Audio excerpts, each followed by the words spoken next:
Hello, biologists. Today we're going to talk about photosynthesis. So photosynthesis is such an incredible process, and it's keeping you alive right now. It might not feel like it. Maybe you don't eat all that many vegetables. Whatever you eat, though, is either made of modified vegetables or you're eating the thing that ate the vegetables. So plants really are the base of the food chain for every living creature on Earth. Here's an overview of how plants function. First, our plant comes in two parts. We have the roots, which is down here, and we have the shoots. And those are legit botany terms, roots and shoots. Each of these shoots is designed to hold up the photosynthetic organs of the plant, and the photosynthetic organ on a plant is the leaves.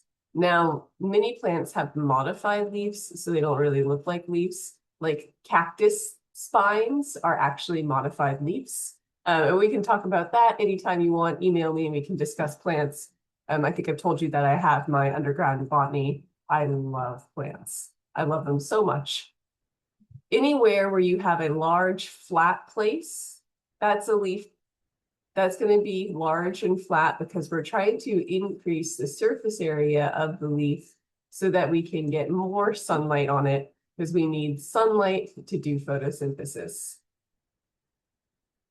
The bottom part of your plant, your shoots, or sorry, your roots, that is designed to anchor the plant, but not only to anchor the plant, to allow the plant to take up water and to take up nutrients that it needs to do its cellular processes. When your plant does photosynthesis, it's maximizing its space, its surface area to pick up the most sunlight. It's also going to take in carbon dioxide, and it's going to release oxygen as a waste product. Here is our chemical formula for photosynthesis: carbon dioxide, water. Then we use sunlight to power the process. This is occurring in the green parts of the plant. Then we're going to make sugar and produce oxygen gas as a byproduct. Let's get into it. The first thing I want to talk about is the anatomy of the organelle, which does photosynthesis. This is called the chloroplast.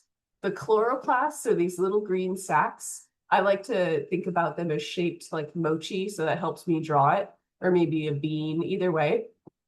And just like your mitochondria, your plant is going to have two membranes on its chloroplasts. So we have the inner membrane and we have the outer membrane, and the gap between them is also called the inner membrane space. So the vocab for those is the same, which is great. Inside of the inner membrane, you're going to have more space, more fluid, the matrix inside there.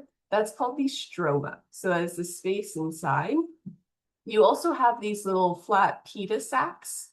One of those flat little pita sacs is called a thylakoid, and they stack on top of each other like stacks of coins. A whole stack of them is a granum. These are made of phospholipid bilayer. So again, membrane-bound organelles are so important, only found in eukaryotes. And in this phospholipid bilayer, we're going to have a bunch of proteins and enzymes that's going to do photosynthesis for us. So it's really cool. The space in between the phospholipid bilayer, which is shown in yellow here, that's called the lumen. On your little coin stacks, your granum, sometimes you have connecting bridges. Those are called lamellae. Lamellae means plate. So someone thought it looked like a plate connecting these two things. Why are chloroplasts green? And the answer is chlorophyll. So chlorophyll is a pigment. It's a color. And in your chloroplasts, the most abundant chlorophyll is chlorophyll A and chlorophyll B. Chlorophyll A is like more of a deep foresty green, maybe with a little hue of blue. And chlorophyll B is like bright green, like neon green, the green that you see in spring. Both of those are embedded in the chloroplast at just high concentrations. And so when we look at it, we're seeing those pigments. Pigments work because they absorb and reflect different wavelengths of light. So here on the right, I have a graph of relative absorption, and I have the wavelengths of light. This is visible light, light that humans can see.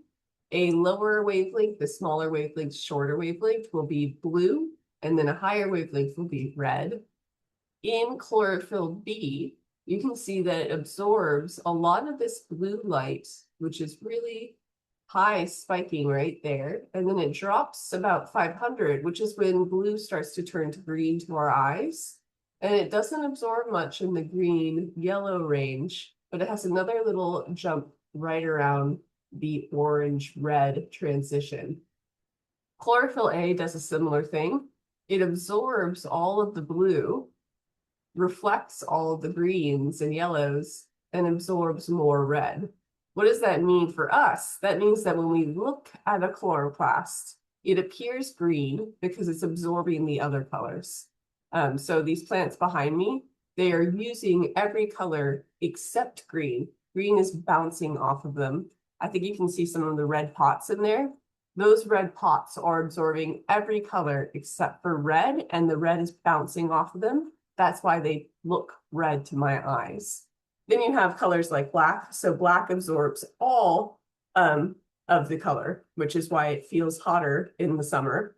And white, like the door of the closet behind me, that is reflecting all color, absorbing none, because white is a continuation of all of our visible light. So the color that we see as humans is what the item is not using, it's what it's reflecting. So in plants, they're reflecting green and they're using the reds and blues. There are different types of color pigments in plants. It's not just chlorophyll A and B, although most of it is chlorophyll A and B. There is also carotenoids, there's xanthophylls, there's phytoerythrins, there's all sorts of really cool pigments, and each of those will absorb a different color wavelength. And that means that hopefully your plant, if we look here, has a color absorption for every wavelength total, which means that it can utilize everything. You might be asking yourself, why do plants change color in the fall? And the answer is really neat.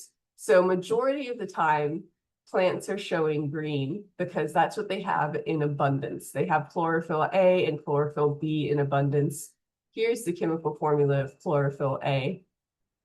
Now, when the days get shorter and the winter temperatures start to drop, your plant detects that. It can tell if it responds to stimulus, and it starts to break down chlorophyll.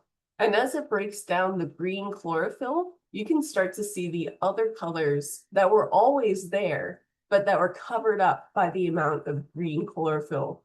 So when it breaks down the green, you can see the carotenoids and the xanthophylls and the lutein, all of those beautiful colors. Here's beta carotene, those orange, yellows, and reds. And then here is lycopene. Lycopene is what makes tomatoes red. Beta carotene is what makes carrots orange. And lutein is what makes egg yolks kind of yellowy. So each of these pigments is used in photosynthesis, but they're there in a lot lower quantity than the chlorophyll. So we don't see them until the chlorophyll breaks away. So all of those beautiful fall colors are there. They're just hidden the rest of the year. The reason that your leaf is breaking down its photosynthetic pigment and why they will eventually fall off the plant is because in winter, water becomes unavailable. You might be like, but it rains and snows. But as soon as water freezes, it's unavailable to the plant. And in the leaves, there are these little tiny holes called stomata. That's where your plant breathes from. And if water is unavailable and your plant continues to breathe, it loses water when it breathes, just like we do. It will fully dehydrate itself, and it could die of dehydration during the winter. So instead of allowing that to happen, it gets rid of the breathing apparatuses on its body so that it can't dehydrate itself, and it goes into stasis when the water is unavailable. So that's why plants change color when they drop their leaves, and why they drop their leaves altogether. Let's get into photosynthesis. So photosynthesis is going to occur in two places. We're going to have it occur in the thylakoids, which is the sacs of membrane inside the chloroplast, and we're going to have it occur in the stroma, which is the liquid surrounding the chloroplast. This whole round structure here is the chloroplast. The brown is the outer membrane, the yellow is the intermembrane space, and the green is the inner membrane. So this whole process is inside the chloroplast, but in two different places in the chloroplast. We can break photosynthesis down into two steps. The first one is the light-dependent reactions. It requires sunlight, which is why it's called that. And in the light-dependent reactions, you're going to use the energy from the sun. So use energy in light. You're going to take water, you're going to break it apart. We're going to use the electrons and the hydrogens in it. We're going to exhale the oxygen as a waste product. We don't need it right now, so we're just going to breathe it out, and it will help everyone else that needs to breathe oxygen. And we are going to take those hydrogens and those electrons, and we are going to use them in an electron transport chain again, and we're going to use ATP synthase again. And in the process, we are going to create energy molecules, ATP and NADPH. This one has a P, so not NADH. That was in the mitochondria. Now we're using NADPH. I think stick a P in there for photosynthesis. So those two energy molecules that we make during the light reactions will power the next step, which is called the Calvin cycle. The Calvin cycle is named for Melvin Calvin, who discovered it. He was a researcher at Berkeley. It's also called the dark reactions, but we're not using that term anymore because it doesn't have to happen in the dark. It also used to be called the light-independent reactions because it doesn't require light, hence the idea of dark reactions. You can use either of those names if you like, but most resources call it the Calvin cycle. In the Calvin cycle, we're taking the energy molecules that we created using sunlight, and we are going to fix them with an enzyme that's called Rubisco, and it's super important. Rubisco is going to fix carbon dioxide from the atmosphere, and we are going to take that carbon and we are going to alter it and alter it and alter it until we get a product called G3P. So G3P is what we make. Two G3Ps can be turned into a glucose. A lot of resources will say that the product of the Calvin cycle is glucose, and that's kind of skipping a step. It's totally true that this is going to be made to create glucose, but it's not glucose yet. So the product of Calvin cycle is G3P. I will call it glucose periodically just because it's simpler to think about. But in reality, there's an intermediary molecule. And then because this is a cycle, there's going to be a regeneration of your starting molecule. And then the entire thing can happen again and again and again, every time creating one of these molecules, which will be turned into glucose. That's the overall point of photosynthesis, is making sugar. Now, plants have the best of both worlds. They can make their own sugar, but then they still have to break it. So as soon as you create that glucose as a plant, you could add it to more glucoses and create starch or create cellulose, or you can take it to your mitochondria and you can break it doing cellular respiration, because plants still have mitochondria and they still need to break that sugar. So they make it and then they break it. Here's another schematic of what we're doing. In our shoots of our plant, we have our leaves, which are our photosynthetic organs. Inside the leaf, we have these organelles. They're called chloroplasts. There's two membranes of the chloroplast. We are inside both of them. We are looking at the thylakoids, which are the sacs of phospholipid bilayer embedded in specialized proteins and enzymes. More than one thylakoid is called granum. So this is a stack of thylakoids. This is a granum. We're going to be looking in the membrane in this. We're going to take sunlight. We're going to harness it. We're going to use it to split water. The oxygen will get exhaled. It's a waste product. The hydrogens and the electrons will be used to power the electron transport chain and make ATP. Those two products are ATP that we produced and our high energy electrons in an electron carrier will go over to the Calvin cycle, which happens in the stroma. So we're in a different location now. Those will be added to our starting molecule, RUBP, which fixes with an enzyme called Rubisco. Rubisco takes carbon dioxide out of the atmosphere, turns it into an intermediary molecule. The number of G's and 3's and P's is unfortunate. I will not ask you to memorize the names, but I do want you to know that through the process of the cycle, we're creating G3P. That one I want you to know, G3P. G3P then can be turned into starches or used to create other components of your plant, such as other organelle tissues, fatty acids, sucrose, whatever your plant needs to be built, or can be used to break down and create ATP. Then the process regenerates RUBP and the entire thing can start again. Now let's go more detailed. Here we are in the thylakoid. This is the thylakoid sac. So this is that little flat pita that we've been looking at. This is the thylakoid space that's inside the thylakoid sac. Here's your phospholipid bilayer. This is the stroma. This is outside the thylakoid, but inside the chloroplast. When we get our photosynthesis starting, we're going to take water and we are going to split water into oxygen gas, which is a waste product. It will just be exhale. No one needs it right now. And we are going to take the electrons from water to power the first protein in our electron transport chain. This first protein is called photosystem 2. So it was not discovered first. Photosystem 1 was discovered first. Photosystem 2 was discovered later. Even though photosystem 2 is used first, it's named photosystem 2. So in photosystem 2, you're going to take those electrons, you're going to put them into this reaction center in the center of your photosystem.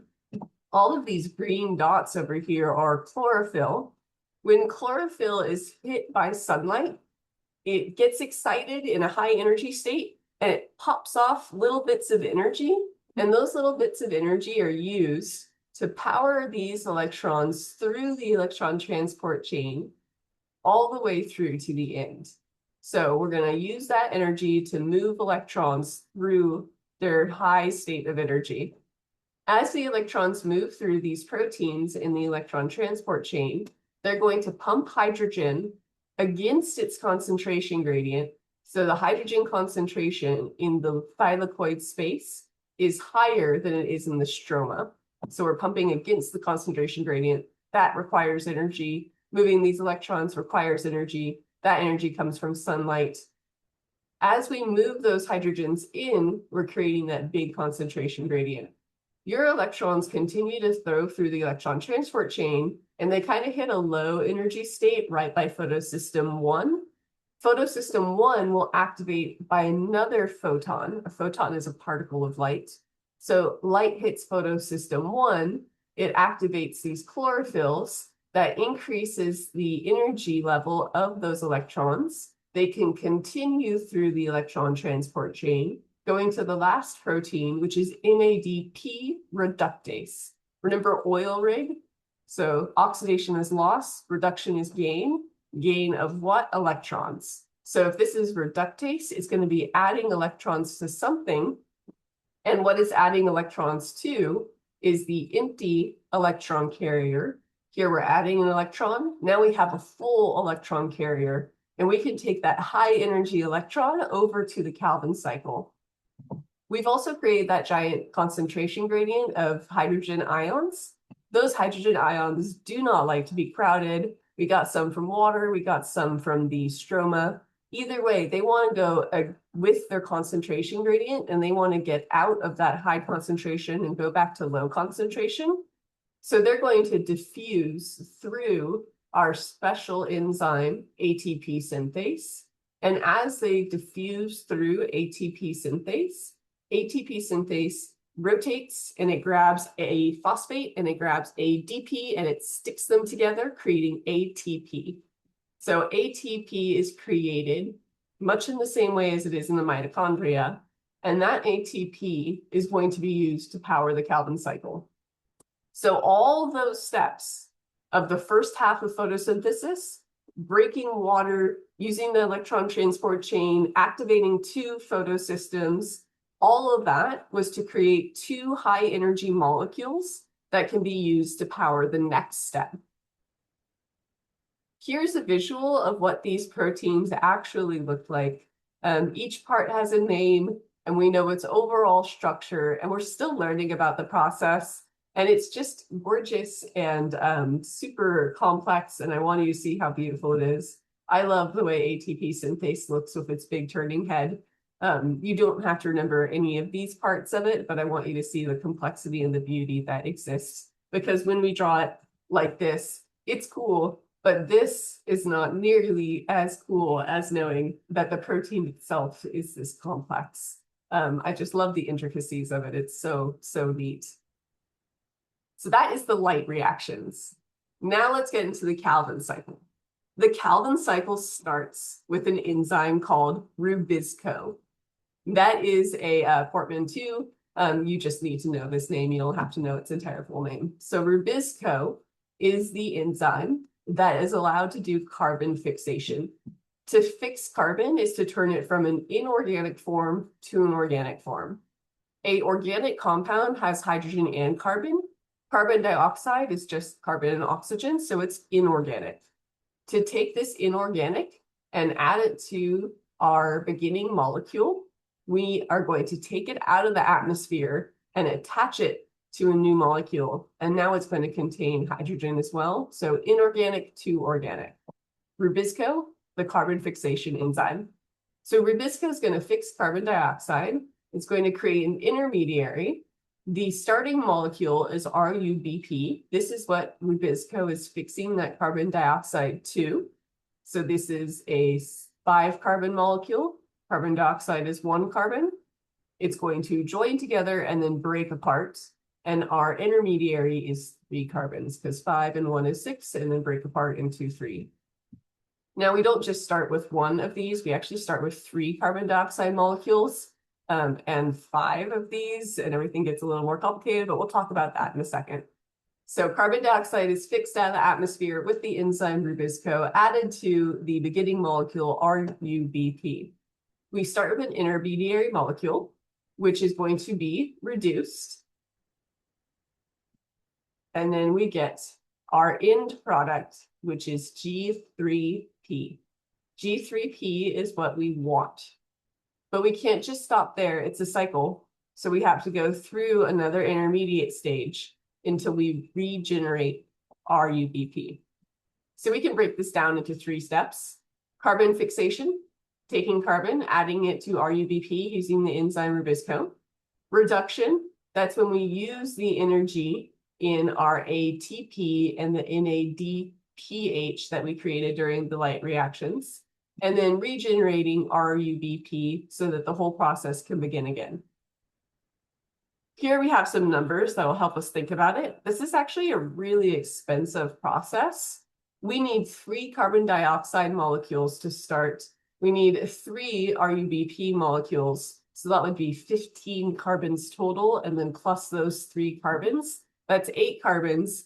Those, when they get added together with Rubisco, then split into 6 3-carbon molecules. So all the carbons there, it just has to rearrange. And now we're left with these 3-carbon molecules. These 3-carbon molecules need to be modified. It costs energy to modify them. So this is the reduction phase. In the reduction phase, we need 6 ATP. We need 6 NADPH. And all of that energy allows us to create 6 molecules of G3P. But we need 5 to regenerate RUBP. So we have to put 5 back into the process or the cycle breaks. And if the cycle breaks, then we can't create sugars, and that's a problem. So all of this energy and time just to get 1 molecule of G3P, that's our net takeaway. And 1 molecule of G3P is about half of a glucose. So we need to be doing this constantly everywhere in every single little chloroplast to be getting enough sugar for our plant to A, do its metabolism, keep itself alive, but B, create excess sugar so that it can build more body parts like cellulose and starch. If you look at wood, wood is just cellulose. So that's all sugary components put together. And that's a lot of energy investment and a lot of creation of glucose. Awesome. I have a video. It does a nice overview of photosynthesis. I think it's a really good video. And now I want to talk about a couple misconceptions. So ask yourself, the process of carbon fixation is important because it converts.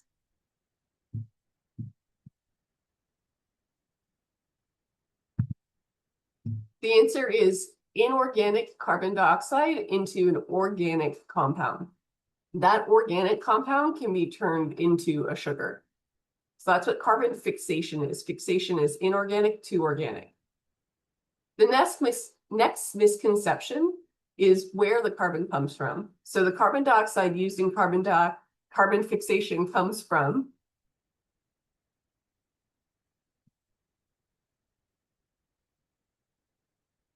the answer is the air. It's carbon dioxide in the atmosphere. So all these plants behind me, all of that tissue, all of their body is made from carbon stuck into sugars that they pulled out of the air. So they're building materials from air, which is kind of hard to think about. So I have 2 videos up on YouTube for you to check out about this misconception and how we're trying to fix it in the sciences. And then I want to show you a video right now about a photosynthetic experiment, and I'm going to give you some practice questions. So here's the video. What I have is a beaker. Here's water, and inside the beaker, there's a plant. This is a plant that has been cut. Its name is Elodia. They're going to turn the light on and turn the light off. Right now, the light is off. Nothing is happening. Turn the light on, and it starts to bubble. All of these little bubbles here are oxygen gas that are produced as a waste product of photosynthesis. So this little plant is doing photosynthesis, and we could count the number of bubbles to determine the rate of photosynthesis. When they turn the light off, you'll note that the bubbles stop. So you could see whether or not the plant is doing photosynthesis when the light is not on or when it is on. So that's the idea behind the bubble counting assay. Assay means how you set up an experiment. You could alter this. You could change the intensity of the light. You could change how far the light is from the plant. You could change the color of the light. But I want you to think about being able to count the oxygen bubbles as a way to measure the rate of photosynthesis. This always cracks me up. It's doing one giant bubble. Here's an experimental design practice question. I have the average number of bubbles given off in 30 seconds on different plant types. Elodia is what we were just looking at. It's an aquatic plant. These are 2 other types of aquatic plants. And then I have changed the color of the light, red, yellow, green, or blue. Now ask yourself, what is the question being answered? What would be a good positive and negative control group? And I want you to identify at least 5 variables to be held constant. So pause the video and do that, and I'll answer in just a sec. The question is, which color light is more effective for photosynthesis? A good positive control group would be natural light, maybe a grow light, or a full spectrum light. So like a light bulb that has all the colors. A good negative control group would be no light. Why? We want the positive control to give us a known outcome that will occur, and the negative control to give us a known outcome that will not occur. Identify at least 5 variables that need to be held constant. I would say that your water needs to be the same temperature, because temperature can affect photosynthetic rate. The distance of the light, the wattage of the lights, maybe even the brand of light bulbs. You would also want to control how much plant is in there. If I put like a whole bush of Elodia and just a tiny sprig of Utricularia, then that would be unfair because I would have more cells to do photosynthesis in the larger quantity. So anything that could mess up your results would need to be controlled, and those are your controlled variables. All right, imagine that you have discovered a new chemical. You have named it chemical X, and you think chemical X is an inhibitor of photosynthesis. To test this, you use the bubble counting assay with Elodia. So you've put Elodia in a beaker and you are counting the number of bubbles that are produced. What would be a good negative control? What's the independent and dependent variable? And what variables do you need to hold constant? Pause the video and ask yourself. A negative control would be where you know the results would give you a known outcome. So in this case, if I'm testing chemical X, the negative control would be no chemical X. So I would have just an elodea in the water, no chemical added to it. That would show me what photosynthesis looks like when it's uninhibited, and I could compare the other beakers to it. What are the independent and dependent variables? The independent variable is the thing you change. So that would be whether or not I've added chemical X to my plants. And the dependent variable is the thing that you measure. I'm counting the bubbles, so I'm measuring the photosynthetic rate. What variables do you need to hold constant? Temperature, light intensity, light distance, types of light. I didn't say anything about the light bulbs here, so I have to make sure I'm using the same light on all of them. The size of the plant, the size of the beaker, the time in which I count the bubbles, anything to make sure that my results are equal between each of my groups.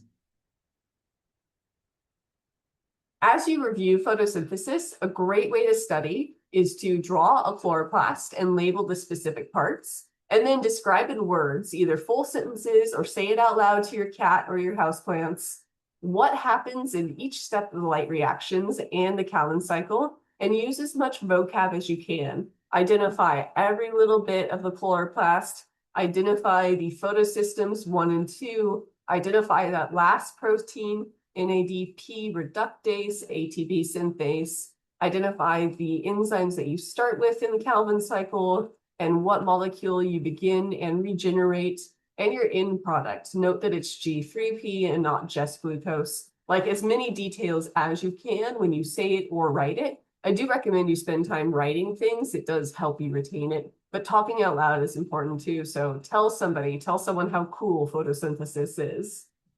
Another thing that would be great to do as you study is to draw a plant cell and label and list its organelles. The reason I add that is because cell structure and cell function is still really important. And we want to remember that a plant cell is not just chloroplasts. There's other components in there that are important to its function as well. And then the last thing that you might want to do is try a concept map. I've selected these vocab words for you to use in your concept map. They are tricky and kind of fun. I want you to see if you can add all of them, and note that there's things that you should add to the list that are missing. So after you do all these, look through your notes and figure out what is in there. Like, where does Rubisco fit in? So that might be a really fun way to study. Concept maps are great at identifying any gaps in knowledge. So that's what I always use when I study. Let me know if you have any questions. Email me anytime. My email is catherine.creech@mhcc.edu. And Max and Parker say hi and hope you have a great rest of your day. Bye.